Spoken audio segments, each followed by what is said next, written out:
Salut les conciergeries Airbnb, ici Henrik du site louerpremium.com dans lequel j'explique comment faire exploser le chiffre d'affaires de ta conciergerie. Alors aujourd'hui, on va voir comment gérer sa LCD à distance. C'est parti.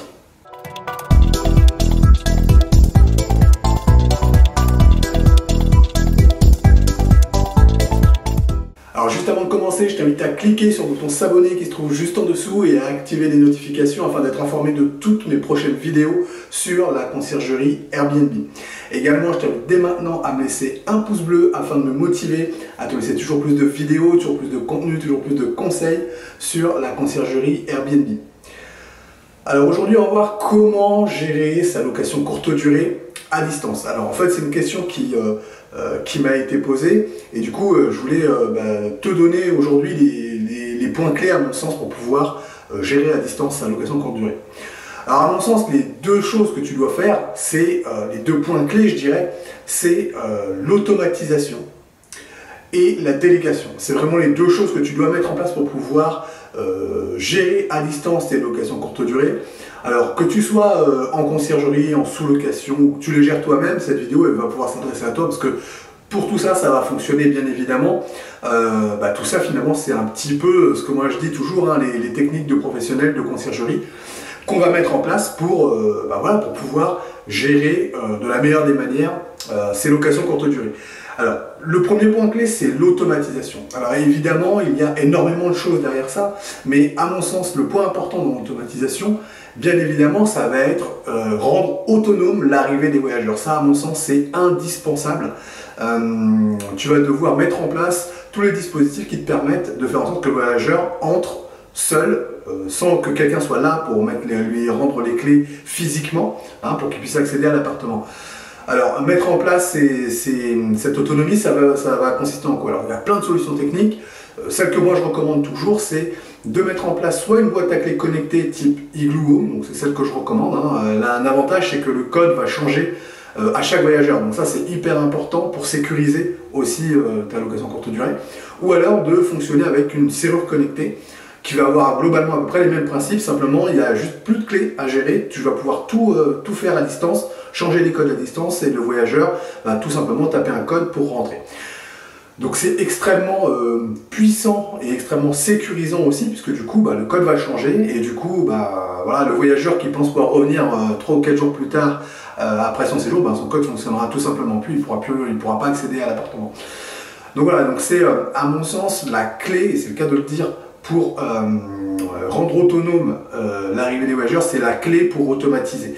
Alors bien évidemment, il y a tout un tas d'autres dispositifs qui vont permettre d'automatiser l'activité, comme l'utilisation d'un channel manager qui à mon sens est indispensable. Donc tu sais que je recommande Bets24 pour ton activité de location courte durée, de conciergerie ou de sous-location. Et donc à mon sens, tu dois utiliser impérativement un channel manager pour automatiser toute la partie pricing, relations avec les voyageurs, etc. Enfin, il y a énormément de choses qui vont être automatisées grâce au channel manager. Donc voilà, ça c'était la première clé, l'automatisation. Ensuite, la deuxième clé, c'est la délégation. Donc en fait, tu vas essayer d'automatiser tout ce que tu peux, et puis il y a un certain nombre de choses qui ne seront pas automatisables. Il va falloir malgré tout qu'il y ait quelqu'un qui le fasse. Et ça, du coup, tu vas déléguer ces activités-là à une personne qui va pouvoir prendre en charge cette activité. Alors de quelle activité on parle? Principalement, il s'agit des activités logistiques, donc l'intervention de ménage, et éventuellement les interventions de ce que j'appelle la petite maintenance, hein, c'est venir réparer un petit peu les petits bobos de l'appartement. Donc tout ça, il va falloir le déléguer, et donc tu vas devoir trouver une personne qui va s'occuper de réaliser le ménage et la maintenance dans ton appartement. Donc ça c'est toujours un point névralgique et qui est assez complexe parce qu'on est tous face à la même difficulté, hein. C'est assez difficile en ce moment de recruter du personnel de ménage, que ce soit en salarié ou en auto-entrepreneur ou avec d'autres formats. C'est quand même assez difficile en ce moment. Moi ce que je te recommande si tu viens de démarrer, c'est de travailler plutôt avec des auto-entrepreneurs qui travaillent dans ta zone. Donc pour les trouver, tu vas aller tout simplement sur Le Bon Coin, sur Je Me Propose, sur tous ces sites où tu peux trouver des personnes qui vont pouvoir gérer le ménage pour toi de manière professionnelle, bien évidemment. Ça c'est extrêmement important parce que le ménage c'est la clé de ton appartement, hein. Le voyageur quand il va rentrer dans l'appartement, la première chose qu'il va voir, c'est le ménage, quoi. C'est le premier truc qu'il va constater. Donc vraiment professionnaliser cette activité pour être sûr d'avoir une intervention de qualité.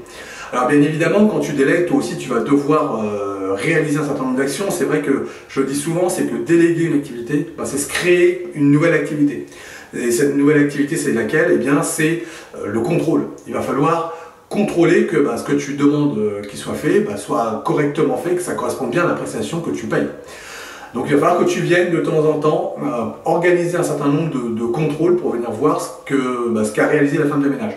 Alors ce contrôle il peut être au travers des différentes photos que va te transmettre la femme de ménage, mais ça ne s'arrête pas à ça, bien au contraire, il faut surtout à un moment donné aller sur le terrain, c'est-à-dire faire des contrôles, ce que j'appelle des contrôles soit synchrones, donc c'est-à-dire en même temps que l'intervention, et donc là tu vas t'assurer que les gestes métiers qu'elle est censée faire, elle les applique bien. Je sais pas moi, c'est utiliser le bon produit sur la bonne surface par exemple, pour la désinfecter ou faire en sorte qu'elle soit bien entretenue. Ne pas avoir un produit trop agressif qui va attaquer le bois par exemple, donc effectivement qu'elle utilise des produits qui soient adaptés à la surface sur laquelle elle travaille, ça c'est important. Et c'est le genre de gestes que tu vas pouvoir venir contrôler. Après, il y a les contrôles asynchrones, donc c'est des contrôles que tu vas faire en général après l'intervention. Donc ça, tu peux le faire soit au travers des photos, j'en ai parlé tout à l'heure, soit tu peux aussi venir sur place pour voir à la fin de l'intervention dans quel état est l'appartement réellement. Parce que sur les photos, c'est bien, on voit pas mal de choses, mais on voit pas tout.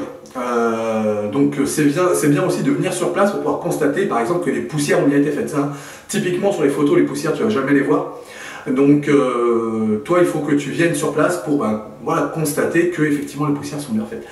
Donc ça il va falloir que tu cales une fréquence à laquelle tu vas venir contrôler bien évidemment, mais parce que tu ne peux pas venir à toutes les interventions, ça serait complètement ridicule. Donc il faut que tu mettes en place un plan de contrôle qui va te permettre de passer de temps en temps, de manière suffisamment régulière mais pas trop récurrente quand même, pour venir baisser ta rentabilité, parce que tu vas augmenter tes charges en faisant ça. Donc voilà, donc c'est important d'avoir en tête cette activité de contrôle quand tu vas déléguer. Voilà, je te remercie d'avoir regardé cette vidéo jusqu'au bout. Si toi aussi tu veux créer ta conciergerie ou que tu viens de la créer, eh bien tu peux télécharger mon pack qui te permet de créer un business plan qui cartonne. Donc ce pack, tu vas le retrouver juste en dessous de la vidéo, là tu déroules, il y a un lien, tu cliques, tu me laisses ton prénom, ta meilleure adresse mail, je t'envoie tout ça automatiquement chez toi. Donc ce pack il contient quoi? Il contient un document Word qui est la formalisation de ton business plan. Donc c'est un document qui est pré-rempli que tu n'as plus qu'à compléter avec tes éléments. Également tu trouveras un fichier Excel qui sera le prévisionnel financier de ta conciergerie sur les 3 prochaines années. Et enfin tu trouves un guide PDF qui t'expliquera étape par étape, pas à pas, ce que tu dois remplir, quel type d'études tu vas devoir faire pour compléter ce business plan. Bon, le mieux c'est que je te laisse cliquer sur le lien là, qui se trouve juste en dessous et je te retrouve tout de suite de l'autre côté.